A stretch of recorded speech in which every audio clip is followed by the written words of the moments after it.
श्री स्वामी समर्थ मित्रांनो, एकदा एका राजाच्या दरबारात एक मोठा उत्सव चालू असतो.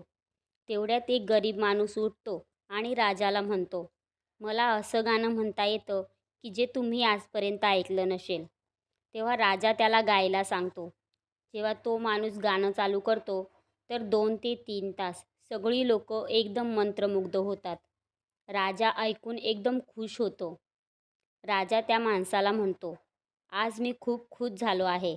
तुला जे मागायचं ते माग. तेव्हा तो माणूस म्हणतो, राजा, तुम्हाला तुमच्या मनाने काय द्यायचं असेल ते द्या. राजा त्याला परत एकदा म्हणतो, तुला जे मागायचं ते माग, घाबरू नकोस. तरी तो माणूस बोलतो, नाही राजा, तुम्हाला जे द्यायचं ते द्या. तेव्हा राजा त्या माणसाला सोन्याची नाणी, हिरे, एक गाव, भरपूर अशा गायी व भरपूर असे बक्षीस देऊन पाठवतो. आता जेव्हा तो माणूस जात असतो तेव्हा त्याचा मित्र त्याला बोलतो, राजाने तुला तुझ्या मनाने मागायला सांगितले होते, तर तू नाही का म्हणाला.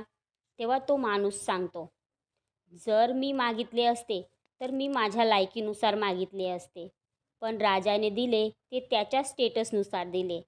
तर मित्रांनो, हे सांगायचा एकच उद्देश आहे की देवाचं सुद्धा असंच असतं. जेव्हा आपण देवाकडे जातो तेव्हा देवाचे धन्यवाद माना की त्यांनी आपल्याला जे काही दिलंय भरपूर दिलंय.